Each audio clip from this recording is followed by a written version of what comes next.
Bien, hermanos, Dios les bendiga. Es una oportunidad maravillosa de estar aquí en la casa del Señor, de poder exaltar su nombre. Y qué bueno tener el privilegio de que sea tu familia la que te presente, ¿verdad? Eso es un privilegio enorme. Así que damos gracias al Señor porque hoy nos permite estar aquí congregados como iglesia para exaltar su nombre, para bendecirle a Él. Hay que dar gracias a Dios de manera infinita por sus bondades sobre nuestras vidas, porque si hoy estamos aquí es porque su gracia nos ha sostenido. Hoy yo tengo la tarea de compartir con ustedes la palabra del Señor y en esta ocasión nosotros hemos venido hablando acerca de la misión de Dios y vemos que esa misión de Dios tiene un mensaje.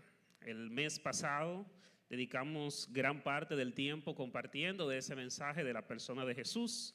Y hablábamos de Jesús desde antes de la fundación del mundo, en el Antiguo Testamento, en el Nuevo. Hablamos de Jesús en su muerte, resurrección, en su venida y hasta su regreso y hasta la eternidad.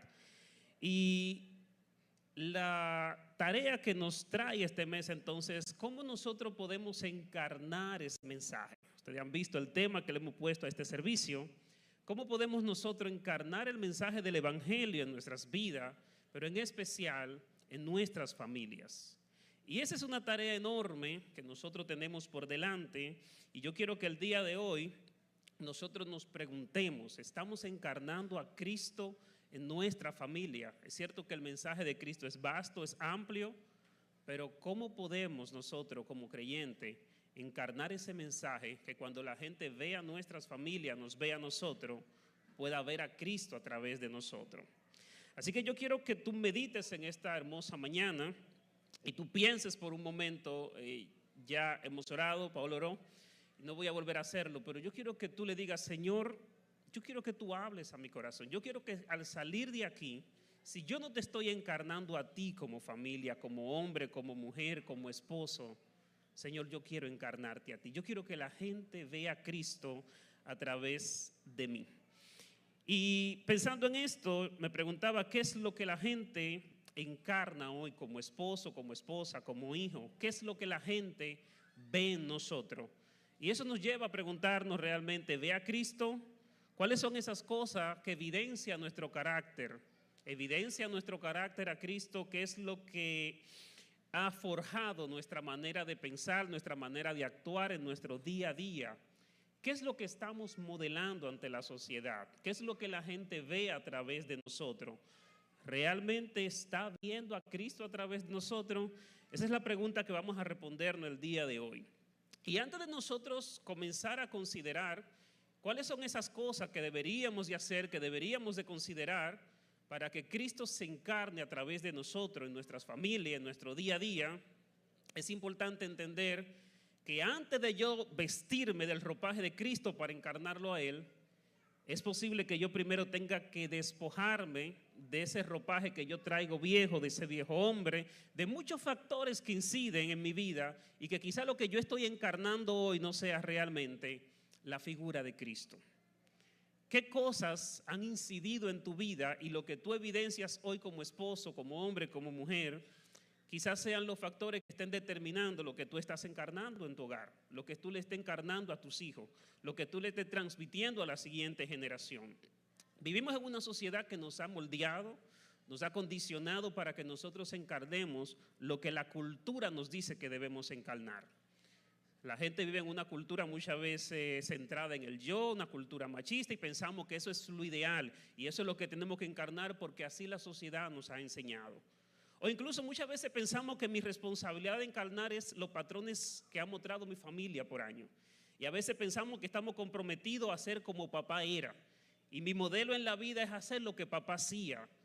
Pero déjeme decirle que Dios no te va a juzgar por encarnar lo que papá hacía. Dios te va a juzgar por encarnar a Cristo. Tu papá no es la vara a través de la cual Dios te va a medir. La vara a través de la cual te va a medir es Cristo.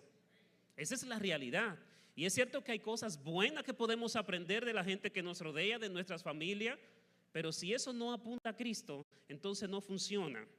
Muchas veces hemos crecido en ambientes religiosos donde hemos visto modelos de vida y pensamos que el modelo es esa persona, es ese líder, ese es el estándar, ese es el esposo ideal, pero déjeme decirle que no ese es el modelo a encarnar que nos desafía la Biblia, es otra cosa.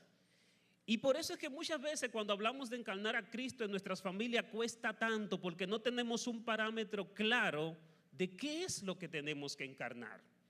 A veces somos muy estudiados, hemos ido a la universidad, hemos visto muchísimos modelos, muchísimas teorías, muchísimas filosofías de cómo debemos de criar, de cómo debemos hacer la cosa, de cómo deberíamos de comportarnos. Y muchas veces nos creemos muy capaces por todo el bagaje cultural, ideológico que tenemos detrás. Sin embargo, eso muchas veces nos distorsiona del verdadero sentido del Evangelio. Y la pregunta aquí es, ¿nos juzgará Dios por esas cosas, por esos conocimientos o por lo que Él nos ha dejado en su palabra? Hermanos, muchas veces es el día a día lo que moldea nuestras actitudes, las noticias que vemos, la tendencia del momento. Y si lo correcto para la sociedad en el día de hoy es hacer esto, o la noticia es esta, entonces todo lo hacemos en base a la preocupación del momento.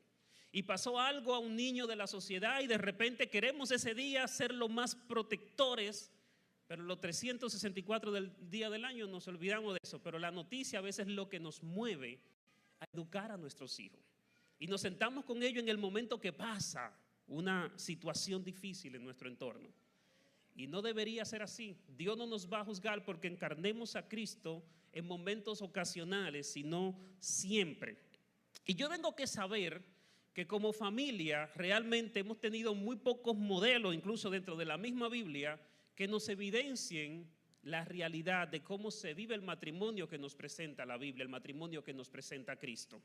Todo lo contrario, la familia que nosotros percibimos y a la que la sociedad nos ha empujado a tener, es una cultura, es una familia con valores que no siempre son los valores que nos presenta la Biblia. Una de las características que muchas veces moldean la familia de hoy, que moldea la sociedad de hoy y que nos empuja a la sociedad de hoy a que nosotros encarnemos en nuestras vidas, es un modelo de familia donde Cristo no es el centro, donde Cristo no es lo más importante. Y eso es algo que cuando tú analizas la historia de la iglesia y tú ves el Nuevo Testamento y tú dices, wow, cuánta centralidad en la figura de Cristo, tú te preguntas estudiando la historia y en qué momento fue que se perdió Cristo en la historia. Yo soy maestro de historia en seminarios y uno de los objetivos que yo me planteo en las clases siempre es en qué momento se perdió Cristo. ¿Cómo es que ese Cristo del siglo I y el siglo II de la iglesia perseguida, a partir del siglo III y siglo IV, comienza a perderse, a diluirse, y ya lo que tenemos hoy es una cristiandad sin Cristo? Y es sorprendente. Y es difícil poder encarnar un mensaje que tú y yo no conocemos, un mensaje que no se promueve, un mensaje que no se predica. Quitando a Cristo, el hombre se ha centrado a sí mismo como el centro y la medida de todas las cosas. Así que hoy el modelo de familia que nosotros tenemos es si algo te satisface a ti, porque la sociedad te ha enseñado que tú eres la medida de todas las cosas. Y que si algo a ti te complace, está bien, porque tú te sientes bien con eso. Pero la pregunta es si Dios te juzgará a la luz de si tú te sientes bien o no, o si tú estás a la altura de lo que Él está demandando de ti. Y hoy lamentablemente tenemos una sociedad que enarbola la idea de mirarnos a nosotros mismos para encontrar la solución a nuestros problemas y no de mirar a Cristo. Suficiente para saciar nuestra sed. Y vamos a creer que tengo que buscar algo que no es Dios, algo que no es el Espíritu Santo, algo que no es nuestro Padre Celestial. Hermanos, si somos capaces de entender que podemos ser usados como objetos de mercadería, vamos a salir de ahí, vamos a entender que muchas veces nos están engañando con palabras muy persuasivas. Así que debo estar 100% seguro de que me están vendiendo ese verdadero evangelio, que sí estoy gastando en lo que sí sacia, en lo que sí es pan, en lo que sí es vino, en lo que sí necesita mi corazón. Es por esa razón que entonces ahora sí vamos a Pedro versículo 1. ¿Cuál es ese verdadero evangelio entonces? ¿Qué es lo que dice la Biblia de a dónde tengo yo que mirar? ¿Dónde tengo yo que poner mis ojos como padre de mi casa para guiar a mis hijos, para saber lo que necesito hacer? Hermano, primera de Pedro nos enseña que Cristo es el contenido del evangelio. ¿Y qué es lo que mi familia necesita conocer? Hermano, Cristo es el evangelio. Él, su persona, Él es el evangelio. Yo no necesito ir en búsqueda de más nada porque en el conocimiento de Él está escondido todo lo que yo necesito. Y si usted no me lo cree, mira lo que dice el apóstol Pedro, capítulo 2.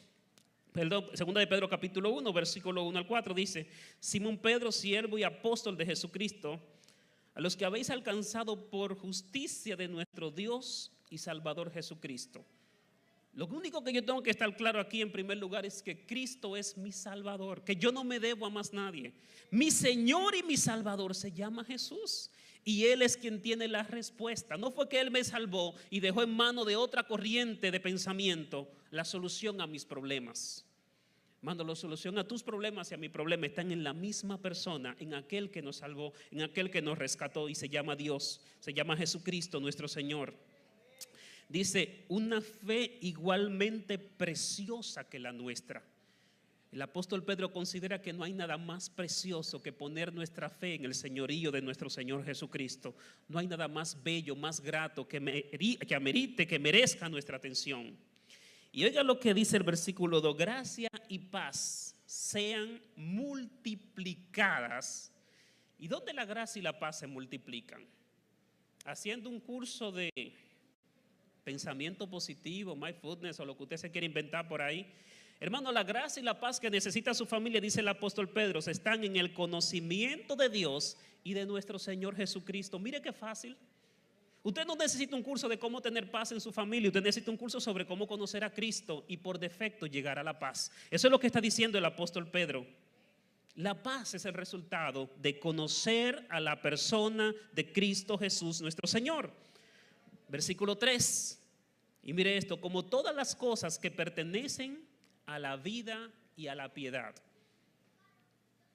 Y te dirá, bueno, pero es que yo necesito muchísimas cosas y muchísimos factores de la vida diaria que yo tengo que dedicarme a estudiarlo. Pero el apóstol Pedro está diciendo aquí que todo lo que yo necesito para mi vida, para mi día a día, para mi negocio, para mi trabajo, para tener una ética laboral correcta, que todo eso y todo lo que necesito para la piedad, para mi vida en la iglesia, para mi vida piadosa, para servir a la gente, para predicar el evangelio, todo lo que tiene que ver con la piedad, o sea, todo lo que tú haces dentro de la iglesia, en otras palabras, y todo lo que tú haces fuera de la iglesia, dice que eso nos ha sido dado por su divino poder. ¿Mediante qué? Mediante el conocimiento de aquel que nos llamó por su gloria y excelencia. O sea que con solo yo estudiar a Cristo es suficiente para yo saber lo que yo tengo que hacer todos los días de mi vida, para saber qué ética de vida tengo yo que llevar. El apóstol Pedro está diciendo que sí, que solo con estudiar a Cristo, solo con estudiar una sola materia, me estoy pasando con 100 todas las demás. No lo digo yo, hermano. Aunque usted no lo cree, usted no necesita convertirse en un experto de cómo lidiar con los cambios de su esposo o de su esposo. Es cierto que hay factores importantes en la vida que hay que estudiarlo, pero sobre todas las cosas, mis ojos tienen que estar puestos en Cristo. Porque Él me va a dar lo que yo necesito para mi día a día. Él me va a dar lo que yo necesito saber para lidiar, sin importar lo que sea. El Espíritu Santo me va a dar a entender y me va a llevar a toda verdad. Pero lo va a hacer conociendo a Cristo, profundizando en Cristo, analizando a Cristo, mirando a Cristo. Eso es lo que dice el texto. Todo, absolutamente todo se nos ha sido dado por su divino poder, por medio del conocimiento de aquel que nos llamó por su gloria y excelencia. Y dice el texto que por medio de las cuales nos ha dado preciosas y grandísimas promesas. Y yo pensaba que yo tenía que subir a tal lugar, encontrar la llave tal para yo desactivar la promesa para mi familia, que yo tenía que aprenderme el código 12 del libro tal de tal hermano para yo activar las promesas en mi familia. No, el texto dice que las promesas se activan conociendo a Cristo. Así de simple, así de sencillo. Yo no tengo que volverme un experto en descubrir la profecía, el enigma, la visión de tal hermano. Yo necesito conocer a Cristo. Y eso yo lo puedo aprender con un niño aquí cantando, predicando. Eso yo lo puedo aprender leyendo mi Biblia todos los días.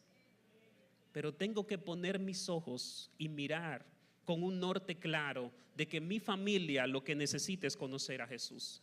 De que mi familia, de que yo lo que necesito es conocer a Jesús. Entonces, si yo le fuera a preguntar, la paz que tu familia necesita, según Pedro, ¿dónde se consigue? Conociendo a Cristo.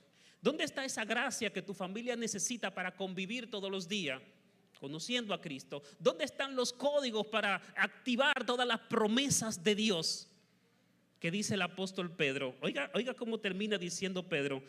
para llegar a ser incluso participante de la naturaleza divina. ¿Cómo así que mi carácter va a parecerse al de Cristo finalmente? Y que voy a pasar de ser un esposo iracundo y soberbio a ser un esposo que se parece a Cristo. ¿Dónde se esconde eso?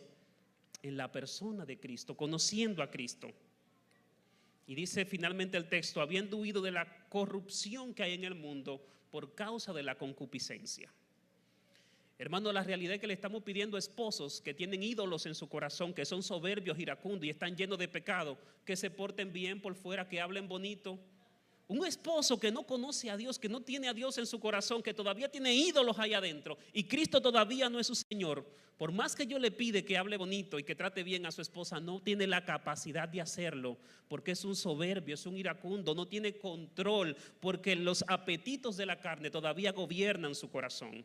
Y lo que necesita ese esposo es arrepentimiento, y ese es el resultado de ver a Cristo glorificado. Hermano, por eso siempre le digo a los padres, aconseje menos, papá, predique más a Cristo. Esposa, no le pelee tanto a su esposo, predíquele a Cristo, muéstrele a Cristo, exhíbale a Cristo. Solo Cristo es capaz de exponer el corazón soberbio y orgulloso. Solo Cristo, hermano.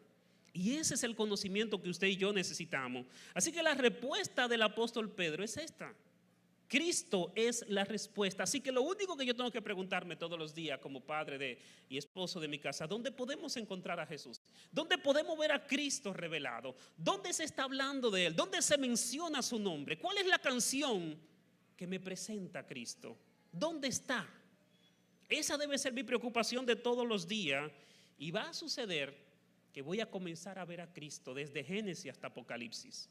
Porque cuando entiendo que la clave para entender las escrituras está en la persona de Jesús, voy a ir al libro de Génesis y lo voy a leer diferente. Voy a entender que ese creador del universo que aparece en Génesis 1 es el mismo creador que aparece en Juan capítulo 1, que dice que todas las cosas por Él fueron hechas. Ese Colosenses 1 que dice que todo fue creado por medio de Él y para Él, y que en Él se sustentan todas las cosas. Y es por eso que voy a comenzar a estudiar a Cristo desde la eternidad y hasta la eternidad. Yo no sé si usted apreció el mes pasado y esa serie de sermones. A veces es lamentable que le ponemos tan poco interés a predicaciones teológicas como esa, porque entendemos que no es suficiente, que eso no es necesario, que eso no es tan importante. Hermanos, exponernos a la gloria de Cristo es lo que nuestro corazón necesita. Así que cuando tú vayas al libro de Éxodo, vas a ver allí a Cristo revelado en el tabernáculo, en cada elemento, en cada pieza. Cuando vayas a Levítico, te vas a ver que la ofrenda perfecta nunca se pudo dar, y que todo esto era crear una necesidad para que tú vieras que la única ofrenda perfecta era Cristo. Cuando va a los profetas, te das cuenta que el enfoque de su profecía apuntaba a la venida de ese Mesías. Cuando tú miras cada tipología del Antiguo Testamento, cada detalle donde se aparecía Cristo, cada teofanía donde Dios se revelaba, era Cristo revelándose al hombre, porque al Padre nadie le ha visto jamás. Que ve a Dios se muere.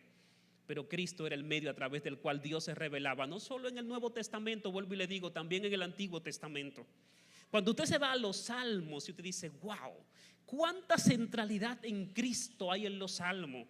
Estoy estudiando los Salmos y me encontraba con el Salmo capítulo 2. Dice, tienen que honrar al Hijo, yo te he engendrado hoy. Y si no honra al Hijo, lamentablemente, vas a perecer. Todos los salmos apuntan en esa dirección. Ese era el objetivo de David, ese era el objetivo de cada profeta, darnos a conocer la gloria de nuestro Señor y Salvador Jesucristo. Hermanos, no hay forma de ver la Biblia de la manera correcta si no es viéndola a través de la figura de Cristo. Jesús le dice a los fariseos, miren, escudriñad las escrituras, hablándole del Antiguo Testamento, porque ellas son las que dan testimonio de mí. Y Jesús le dice en Juan 17, mira, esta es la vida eterna, que te conozcan a ti, al único Dios verdadero. Si hay algo que tiene relevancia en nuestras vidas como cristianos, y algo en lo que sí trasciende a la eternidad, es nosotros estudiar a la persona de Cristo, es conocer a Cristo. Eso es lo que dice Juan 17:3. Efesios capítulo 4 dice claramente que esta meta de ser cristiano es hasta que todos lleguemos. ¿Hasta dónde? Hasta ser pastores y líderes, hasta tener un rango de divinidad en el reino de Dios.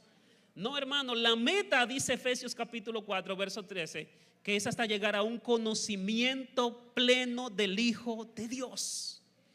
Hermano, nuestro objetivo en la vida como cristiano, y yo puedo medir mi madurez No en base a si tengo un cargo nuevo en la iglesia, a si tengo una posición nueva, si me eligieron un diácono líder de tal cosa. Es que tanto conozco a Cristo. Eso determina tu crecimiento como cristiano. ¿Qué tanto te pareces a Él? ¿Qué tanto te asemejas a Él? Por eso debes estudiarlo todas las veces. Estudiarlo por sus nombres, estudiarlo por sus títulos, estudiarlo en su voluntad escrita, estudiarlo en los salmos, estudiarlo en los proverbios, estudiarlo en la Biblia, estudiarlo en un libro que te hable de Cristo, estudiarlo en el himnario. Yo no sé si usted ha tenido el privilegio de detenerse a meditar en los himnos del himnario. ¿Cuánta centralidad en Cristo en los himnos del himnario? Hermanos, es maravilloso poder disfrutar de esos himnos. Es maravilloso poder ir a las Escrituras y abrirla con el asombro de ver a Cristo revelada en ella, porque Él está ahí. No hay página de la Biblia que yo no pueda abrir que no vea a Cristo ahí, siempre está ahí. Así que hágalo su tema de conversación, compártalo con sus amigos, hágalo el tema de interés. Eso en lo que usted se queda vagando en la mente y pensando así lejos, meta a Cristo ahí. Traiga cada pensamiento cautivo a los pies de Cristo, medite en Él. Cuando usted tenga un momento de turbulencia que no sepa qué hacer, cuando usted no entienda lo que le está, meta a Cristo ahí y traiga cautivo todo pensamiento a los pies de Cristo. Eso es lo que nos enseña las Sagradas Escrituras. Deleítese en Cristo, medite en Él, profundice en Él, asómbrese con Él, porque Él está ahí para eso. Y yo sé que algunos dirán, bueno, pero es que esto es un tema entonces ahora de conocimiento. Tú lo dices porque tú eres teólogo y eres maestro y le prestas mucho interés. Lo único que tú necesitas es profundizar en otras cosas. Mira, lo que el apóstol Pedro está diciendo aquí no es un simple conocimiento de Cristo. Yo no te estoy hablando de teorizar sobre Cristo. Por ahí hay personas que saben más teoría de Cristo que cualquiera de nosotros. El apóstol Pedro apela a un conocimiento que va mucho más allá del conocimiento superficial. En la Biblia la palabra conocimiento se conoce como gnosis. Y eso no es lo que dice Pedro aquí en la carta. Cuando él concluye su carta, él dice en el capítulo 3, versículo 18, en cambio, crezcan en la gracia y el conocimiento de nuestro Señor Jesucristo. Esa es la conclusión de Pedro. No digo más, concluyo con esto. Lo único que necesitamos es crecer en su gracia y crecer en su conocimiento. ¿Y de qué conocimiento que está hablando Pedro? La palabra exacta que usa Pedro en el griego es epignosis. Epignosis es una palabra que tiene que ver con un conocimiento basado en la experiencia, un conocimiento profundo, un conocimiento preciso, un conocimiento relacional, un conocimiento verdadero de una realidad, de una vida de experiencia con ese Cristo.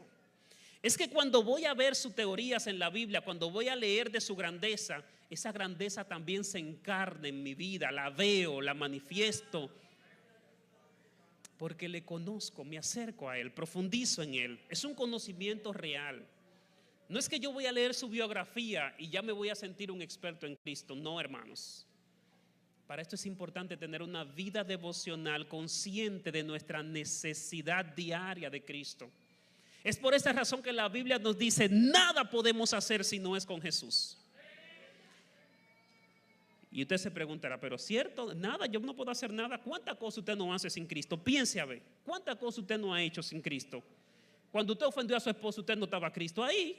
Usted puede hacer un montón de cosas sin Cristo, pero conforme a la vida piadosa que Dios demanda, usted no puede hacer nada sin Cristo. Así que usted tiene la opción o hacerlo con Cristo o hacerlo sin Cristo. Y si no lo hace con Cristo, lamentablemente va a tener sus consecuencias. La Biblia nos habla de un principio fundamental y es la pobreza en espíritu. Dice, bienaventurados los pobres en espíritu. ¿Sabe lo que significa realmente ser pobre en espíritu? Es que todos los días yo tengo la necesidad de acudir a la presencia de Dios para verle, porque si no, no puedo. No puedo enfrentar el día donde no me expongo a su gracia porque mi capacidad no es suficiente. Por eso es necesario que mi vida devocional esté apegada a yo meditar, contemplar, buscar, conocer a la figura de Cristo. Porque la fuerza, el valor, el amor, la gracia que yo necesito están escondidas en Él. Hermanos, necesitamos más de eso. En nuestro día a día necesitamos más de eso. Y eso me va a llevar a un conocimiento en base a una experiencia real. No es que voy a hacer simplemente un curso de teología cristológica y ya, y eso es suficiente. Es que todos los días de mi vida tengo que acercarme a Él para verle. Segundo principio, y muy similar al primero, hermanos, conocer a Cristo es la metodología correcta y la solución correcta. Y eso es casi lo mismo que le dije al principio. Cristo es la esencia, es el mensaje del Evangelio y lo que tu familia necesita conocer. Lo segundo, Él es la metodología correcta. ¿Cómo voy a hacer esto? ¿Cómo voy a practicarlo? ¿Cómo voy a vivirlo? Lo primero que yo tengo que entender es que la forma en como a Dios le plujo en su infinita misericordia a la Santa Trinidad fue revelarse a través de Cristo. Hebreos capítulo 1 dice, mira, yo hablé de muchísimas maneras, en otros tiempos, a los profetas, le hablé de 1000 formas. El Señor nos habló, le habló en el Antiguo Testamento por Urim, por Tumim, por profeta, por sueño, de muchísimas formas. Dice, pero en estos últimos tiempos, hermano, Dios decidió hablarnos por el Hijo. Y el texto original dice, nos habla en Hijo. Él es una Santa Trinidad, Él nos pudiera hablar de muchísimas formas, pero Él decidió hablarnos a través del Hijo, para que tú y yo le conozcamos. Juan capítulo 14, 6 dice que Él es el camino al Padre. Por medio de Él yo puedo conocer a la persona de Dios. Así que Él es la metodología que yo necesito para que mi vida sea transformada. Hermano, Dios nos dio una capacidad para que nosotros nos asombremos en Él. Incluso Dios permitió la capacidad de que tú te aburras para que tú entiendas que necesitas entretenerte con Él. Dios te dio la capacidad de que tú te maravilles con cosas hermosas que Él puso en este mundo, para que tú mires bien y digas, ¿de dónde vino esto precioso que estoy viendo aquí? Ah, vino del Dios que lo creó, que es más precioso que su propia creación. Pero ¿sabe qué pasa? Que terminamos mirando lo creado y deleitándonos en lo creado. Y ponemos nuestros ojos en las cosas de este mundo y dejamos de mirar a aquel que creó lo bello de este mundo. Hermanos, el problema que tenemos en el matrimonio sigue siendo un problema de pecado. Y el pecado, la única solución que nos presenta Cristo, que nos presenta la Biblia, es Cristo. Así que ¿dónde debo yo de comenzar? ¿A dónde debo de ir? Debo ir a la presencia de Cristo. ¿Dónde comienzan nuestros problemas matrimoniales? ¿Dónde comienzan las crisis en el matrimonio? Comienzan aquí en el corazón, un problema de soberbia, de orgullo, porque no estamos mirando en la dirección correcta. Santiago dice y se pregunta, ¿de dónde vienen los conflictos entre ustedes? ¿De dónde vienen los pleitos, las guerras, las iras, la contienda? ¿Por qué ustedes piden y no reciben nada? ¿Por qué hay dificultades en ustedes? Y Santiago dice claramente, ¿acaso no es de vuestros corazones, de esos ídolos que hemos atesorado, de esos deseos desmedidos, dice Santiago, que hay en nuestros corazones? ¿Y cuál es la solución que presenta Santiago a estas crisis matrimoniales o de familia o de relaciones que tenemos? Versículo 7, someteo pues a Dios. Someterme a Dios significa yo ir delante de Él y rendirme, Señor, aquí estoy. Tú eres la respuesta. Resistir al diablo, someterme a Dios, acercarme a Él, porque Él se va a acercar a mí. Dios está dispuesto a acercarse a mí, pero yo tengo que tener la disposición de arrepentirme y saber que no soy suficiente y que lo necesito a Él. Hermanos, acercarnos a Dios es la respuesta que nuestras familias necesitan. Él es la solución. Así que pedirle a la gente que cambie de actitud, que cambie de comportamiento de forma superficial, no va a funcionar. Tarde o temprano va a terminar haciendo lo mismo. Tarde o temprano va a volver a ser un hombre iracundo, soberbio, amador de sí mismo. Se necesita Cristo en el corazón. Se necesita que Cristo reine en nuestro profundo ser para que Él sea quien controle y domine nuestras emociones. Hermanos, solo Cristo entrando al corazón del hombre puede producir ese cambio. Efesios capítulo 4 dice claramente cómo pasa este proceso. Efesios 4, verso 17 dice, esto pues digo y requiero en el Señor, que ya no andéis como los otros gentiles que andan en la vanidad de su mente. Cuando usted no tiene conocimiento de Cristo y usted no se ha acercado a Cristo, usted anda vano en su mente, en lo que le traiga a la mente, en lo que le traiga el mundo ahí para que usted atesore en su cabeza. Dice, teniendo entenebrecido el entendimiento. Y usted se da cuenta de lo que dice el apóstol aquí. Esto es un tema de entendimiento, esto es un tema de comprender cosas de manera precisa. Por eso Dios nos dio la predicación, nos dio el culto, que es un medio de enseñanza, porque el problema de la gente es un problema de entender verdades. Y si no exponemos, si no nos exponemos a esas verdades, lamentablemente no vamos a entender, vamos a tener el conocimiento entenebrecido. Dice, ajenos de la vida de Dios por la ignorancia que en ellos hay y por la dureza de sus corazones.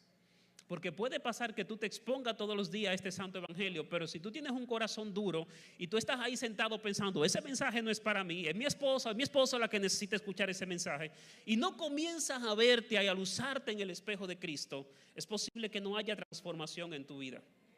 Hermano, necesitas mirar a Cristo, necesitas mirar a Jesús y sensibilizar tu corazón. Sensibilizar el corazón, dice, de los cuales después que perdieron toda sensibilidad, se entregaron a las lascivias para cometer con avidez toda clase de impureza, porque el resultado natural de no conocer a Cristo es ese. Dice, más vosotros no habéis aprendido así a Cristo. El apóstol está reprendiendo aquí a la iglesia y dice, ustedes no aprendieron así de Jesús. En Jesús no se ve eso. Y si Cristo es el modelo, esas cosas malas no van a pasar en ustedes. Dice, si en verdad habéis oído y habéis sido por él enseñado conforme a la verdad que está en Jesús, en cuanto a la pasada de manera de vivir, entonces despójense del viejo hombre. Hermano, solo mirando a Cristo, solo comprendiendo a Cristo, solo contemplando su grandeza, es como yo puedo tener la capacidad de despojarme de ese viejo hombre, porque voy a tener un modelo diferente de cómo voy a actuar, de cómo voy a vivir. Hermanos, no encarnar a Cristo es un problema de ignorancia. No encarnar a Cristo es un problema de dureza del corazón. No encarnar a Cristo, nos dice este texto, es un problema de no conocerlo a Él, de no exponernos a Él. Es por esta razón que Corintios capítulo 2, y no sería yo si no dijera este texto 3:18, dice que somos transformados a medida que usted y yo contemplamos la gloria de Cristo. A veces pensamos que la metodología para que nuestras actitudes cambien es compleja, hay muchas cosas que hacer. No, hermano, dice la Biblia que a medida que nosotros nos exponemos a la gloria de Cristo y le vemos como en un espejo, 2 Corintios 3:18, la gloria del Señor, somos transformados de gloria en gloria en su misma imagen. O sea que a medida que tú te expones a Cristo, tú te vas pareciendo a Él. Se van desarrollando en ti las actitudes, el carácter, los sentimientos, los afectos que también Cristo tiene. Así que mientras nosotros no tengamos una teología cristocéntrica sólida en nuestros corazones, vamos a seguir teniendo problemas en nuestras familias. Hermanos, y aunque no lo parezca, los atributos, actitudes, lo que tú necesitas como hombre, lo que tú necesitas como esposa, como hijo, eso está escondido ahí en Cristo. Él tiene todas las cualidades que tú necesitas como hombre, como esposo. Así que vamos a poner nuestros ojos en Él. ¿Cómo funciona? Y cierro con esto. ¿Cómo es que funciona esto de ver a Cristo? Bueno, a medida que nosotros dejamos de ver a nuestras esposas como la culpable del problema, a nuestros hijos como los culpables, al pastor, al líder, la sociedad, al gobierno como el culpable, y comenzamos a luzarnos en el espejo de Cristo, comenzamos a ver a Cristo, ¿usted sabe lo que pasa? Que comenzamos a ver nuestros propios defectos. Comenzamos a ver que de repente, wow, pero ¿cómo Jesús fue tan manso y yo soy tan iracundo? ¿Cómo es que Jesús pudo amar a una persona que no lo merecía? ¿Y cómo es que yo no puedo amar a mi esposa que se afana tanto por tratarme bien, por estar ahí para mí? ¿Cómo es que si Jesús hacía esto, yo no lo hago? Y comenzamos a mirarlo con detenimiento y comenzamos a ver que el problema no está en nuestro cónyuge, no está en nuestro vecino, está en nosotros. Porque incluso los defectos o las cosas erróneas que pueden haber en mi esposa, en mi familia, en mi entorno, son cosas incluso que Dios permite para que se evidencie las carencias que hay en mí. Es posible que Dios te haya dado una esposa un poquito lenta porque tú eres un hombre iracundo y poco paciente. ¿Y sabe cuál es el propósito del matrimonio? Dice la Biblia. ¿Usted sabe cuál es el propósito? No es un fin en sí mismo, porque tú hasta que Cristo venga, hermanos, es santificarnos. Es santificarnos, eso es lo que dice Efesios capítulo 6, 25. Dice que Dios nos ha permitido amar a nuestras esposas para santificarla y ellas nos santifican a nosotros también. Y los defectos que pueda tener la otra persona son los medios de gracia que Dios va a usar para poner en manifiesto las carencias que yo tengo. Hermano, cuando los hombres de Dios se acercaron a Dios, personas como Isaías, que creían santa, perfecta, sacerdote, personas como Job, que no hay nadie como Job en la tierra, un hombre piadoso, justo. Y cuando se expuso a la presencia de Dios, ¿qué dijo Job al final? Señor, yo di oídas, yo no te conocía. Yo no sabía quién tú eras, porque aunque te creas perfecto, en tu corazón hay aspereza, hay ídolos, hay cosas que ni siquiera tú te das cuenta que están ahí. David decía, ¿quién me hará conocer mis propios pecados? David pasó más de un año fornicando, habiendo matado a Urías, y hasta que el profeta Natán no va y le expone la palabra de Dios y le revela al Señor, él no vuelve y se alinea una vida desenfrenada. ¿Por qué? Porque no se expuso a la gloria de Cristo. Así que a medida que nosotros contemplamos a Cristo, que miramos a Cristo, esas cualidades que Él tiene se van a evidenciar en nosotros, pero también los defectos que tenemos van a salir a la luz. Porque nos estamos alusando, no con otra persona que también es imperfecta como yo, me estoy alusando en el espejo de Cristo. Hermanos, a medida que me acerco a Él, eso va a ir pasando. Y es por esta razón que debemos de mirarlo a Él, debemos de enfocarnos en Él. ¿Cuál es el modelo? ¿Cuál es el referente? ¿Qué es lo que tenemos que mostrar en nuestras vidas, en nuestras familias todos los días? Hacer como Cristo lo hizo, amar como Cristo ama. Efesios capítulo 25 al 27 dice: maridos, amad a vuestras mujeres, no como mi papá amó, no como el vecino amó, no como el tipo de la película amó. Amad como Cristo amó a la iglesia y se entregó a sí mismo por ella. Cuando este texto yo lo entendí, porque uno lo lee pero no siempre lo entiende, mi pregunta fue: ¿qué hizo la iglesia para merecer ser amada? ¿Y qué necesita hacer mi esposa para merecer que yo la ame? Ella no tiene que hacer nada, ella no tiene que ganarse mi afecto, mi amor. El texto me dice que yo tengo que amarla, y Cristo no esperó que la iglesia hiciera algo para poder ser amada. Y cuando este texto llegó a mi corazón, llegó a mi mente, y Dios comenzó a trabajar conmigo, porque no creas que este tipo de sermones se construyen en un día, en 2 días, en los 2 meses que me dijo Yelisa para construirlo. No, se toman años. Hay muchos trapiezos, hay muchos trapiches por donde Dios te pasa para decir lo que tú tienes que decir en casos como estos. Un sermón a veces es la experiencia de muchos años, Dios moldeando tu carácter, Dios trabajando tus actitudes. ¿Y sabe qué fue lo que más me ayudó a yo poder vivir y a tratar de aplicar esto en mi vida? El día que yo entendí que así como el Padre, Juan capítulo 9 dice que así como el Padre ama al Hijo, así el Hijo me ha amado. Y cuando yo pensé que, wow, yo siendo imperfecto, soy amado al mismo nivel que el Padre ama al Hijo, que sí es perfecto, que sí merece un amor perfecto. Imagínense, usted tiene una esposa perfecta, usted la ama porque es perfecta. Pero el Hijo siendo perfecto merece un amor perfecto, pero yo siendo imperfecto merezco un amor igual que uno que sí es perfecto en todo.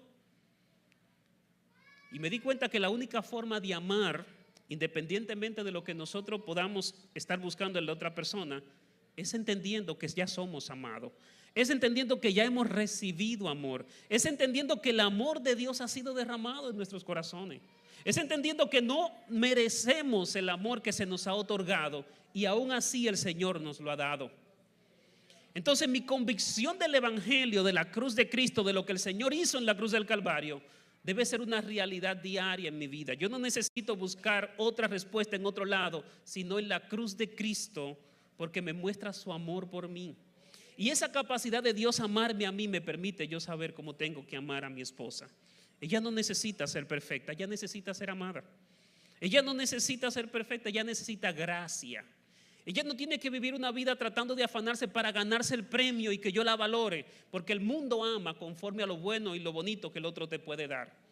Es por esa razón que cuando los años pasan y las cosas se caen y las cosas que son erróneas en nuestras parejas comienzan a salir a la luz, entonces vienen los conflictos y los problemas matrimoniales, porque el amor mengua, porque el amor humano es un amor dependiente de lo bueno que me puede dar la otra persona. La sociedad nos muestra un modelo de matrimonio de conveniencia. Yo te doy porque tú me das, y si tú no me das, yo no te doy. Pero Cristo, yo le pregunto, si es el modelo, el referente que tenemos aquí, ¿es eso? Ese es el parámetro que nos presenta la Biblia, que amamos. Y yo le preguntaría a las mujeres, ¿ser amada como Cristo ama, les resultaría difícil a ustedes someterse? ¿Les resultaría difícil someterse a un hombre que la ama como Cristo la ama? ¿Le costaría trabajo dejarse guiar, no querer ser la cabeza del hogar? Hermano, usted completito se entrega y dice, no, donde tú te vayas por ahí me voy, no hay ningún problema. Hermanos, esa es la realidad que nos presenta el Evangelio. Y eso a veces suena raro, pero lamentablemente no es lo que se suele predicar en nuestro día a día. Así que un matrimonio que enfoca a Cristo está enfocado para la santificación. El texto sigue diciendo, para santificarla, habiéndola purificado en el lavamiento de las aguas por la palabra, a fin de presentarse a sí mismo una iglesia gloriosa, que no tuviese mancha ni arruga ni cosas semejantes, sino que fuese santa y sin mancha. Mi mayor objetivo es yo mostrarle a Cristo a mi esposa y a mis hijos. Es que ellos quieran parecerse a Cristo porque ven a Cristo reflejado en mí. Mi mayor desafío es encontrar todos los días la manera de que ellos vean el carácter de Cristo reflejado a través de mí. Es exponerlo a la palabra de Dios, es enseñarle quién es ese Dios y Salvador al que nos debemos como familia. No hay una meta más importante en mi familia que no sea mostrarle quién es Dios. Porque yo no soy perfecto, yo voy a cometer errores, voy a fallar, pero mi ancla está en Cristo. Él es la fuente, Él es la fuerza que nosotros necesitamos. Y concluyo con esto, hermano. El estándar para el matrimonio que se ha dejado a la iglesia no radica en personas famosas, incluso las que aparecen en la Biblia, ni principios legalistas que la gente es incapaz de cumplir, y mucho menos en tradiciones o experiencias personales o en tendencias psicológicas modernas. Radica en la persona de Cristo. Él es la respuesta, Él es a quien yo tengo que mirar, Él es la solución a nuestros problemas. Es la persecución continua todos los días de encontrarme con Cristo, de saciarme en Él, de satisfacerme en Él. Él es lo que nosotros necesitamos y ahí en esa dirección es que tenemos que caminar. Segundo, es, hermano, que hay muchísimos temas y todos los temas que nosotros recibimos en nuestro día a día, de familia, terapias, cosas que vemos en nuestro día, dan por sentado el hecho de que ya Cristo gobierna el corazón. Estos temas que nosotros podemos dar aquí como iglesia, finanzas, matrimonio, estrategias familiares, tienen un efecto positivo siempre que esa primera parte esté cubierta. Yo le estoy hablando de lo básico. Todos esos otros temas son necesarios, pero son secundarios, no son primarios. Y yo tengo que saber que lo primario en mi vida es buscar a Cristo, es conocerlo a Él. Porque cuando Cristo me gobierna, el día que vienen y me enseñan cualquier tema, yo lo voy a saber aplicar, yo lo voy a saber vivir. Aquí te podemos dar una conferencia experta de cómo darle placer a tu esposa, de cómo satisfacer a tu esposa, pero si tú no la amas como Cristo la ama, el día que ella no te dé lo que tú quieres, tú no la vas a satisfacer, se te va a olvidar, la conferencia se va a ir por la borda. Pero aunque no te digan nada, tú vas a buscar la forma de cómo hacerlo, de cómo complacerlo, aunque tú no sepas cómo, vas a encontrar la manera. Así que conocer a Cristo y darlo a conocer debe ser la principal meta de nuestras familias, de nuestra vida. Y esto es algo que hay que vivirlo para poder practicarlo a los demás. Como sacerdotes de nuestras casas, hombres que están aquí, tenemos una responsabilidad muy grande. Hermanos, conocer a Cristo es nuestro principal llamado para dárselo a conocer a nuestra familia. Es nuestra responsabilidad como sacerdotes. Tenemos que pasar de esa etapa donde los hombres no cumplen su rol y asumir el consejo que David le da a Salomón y dice, sé hombre, porque ese hombre tiene una responsabilidad y un privilegio enorme que Dios nos ha dado y es de dar a conocer al Cristo que nos llamó y nos salvó. Note que Dios no dice en ninguna parte de la Biblia, sé hombre como tal persona, sino que el modelo que nos deja es Cristo. El único modelo para el matrimonio que aparece en la Biblia es el mismo Cristo. Él no dejó a nadie. Eso muestra lo valioso que es el matrimonio para Dios. No quiso poner ningún tipo de referente. Solo Cristo es el modelo. Ni Job, que fue un hombre piadoso, ni nadie. Todo modelo se circunscribe a la persona de Cristo. Así que, hermano, pongamos atención en esto. Vamos a pedirle al Señor que nos ayude. El Salmo 49 dice, mira, aunque tú te vistas de honra, aunque tú logres muchas cosas en tu familia, aunque tú tengas todas las riquezas del mundo, aunque tú logres cosas maravillosas, el hombre que no entiende viene a ser como las bestias del campo. Hay que entender de qué se trata este santo evangelio. Y es un asunto donde tenemos que esforzarnos en una gracia que tú y yo no merecemos. Es como contradictorio esforzarse en la gracia, pero es lo que tú y yo necesitamos. Esforzarnos en la capacidad de uno, que no somos nosotros, que es Cristo. No es ser un hombre macho, masculino, que acabe con todo, no. Es esforzarnos en la gracia, en saber que nosotros no somos suficientes, que no somos capaces. Así que vamos a orar, hermano. Pidámosle al Señor que nos ayude, porque este es un gran desafío. Pero yo creo que nos vamos instruidos a nuestras casas, reconociendo a dónde tenemos que poner nuestros ojos, a dónde tenemos que mirar. Póngase de pie un momento. Señor Dios y Padre, gracias. Gracias porque tú nos has hablado en esta hermosa mañana. Tú has administrado nuestros corazones, Dios. Y quizá hemos perdido tiempo, Dios, en cosas que no tienen valor eterno, en cosas que no edifican, y hoy nos humillamos delante de ti pidiéndote perdón, Dios. Porque cuántas horas de nuestras vidas, Dios, hemos perdido en cosas que nos hacen, en cosas que no tienen valor eterno, en cosas que no edifican en nuestras vidas. Padre, te pedimos perdón y nos humillamos, porque tú no has sido nuestro asombro por tanto tiempo. Nos hemos deleitado en cosas tan fugaces y no te hemos visto a ti, Señor, como lo glorioso que eres, lo maravilloso que eres, lo extraordinario que eres. Padre, permite, Dios, que como familia y como iglesia podamos ponerte a ti en alto, que tú seas nuestro norte, que tú seas nuestra canción, que tú seas nuestro mensaje, que tú seas nuestra enseñanza, que tú seas, Señor, aquello que hablemos, que respiremos, que ministremos, por lo que oremos todos los días de nuestras vidas. Ayúdanos, Dios, porque no podemos solo. Sé tú nuestra fuerza, sé tú nuestra fortaleza. Mira que nuestros corazones no se endurezcan, Señor, sino que podamos tomar esta palabra, Señor, y aplicarla a nuestras vidas, en el nombre poderoso de Jesús. Amén.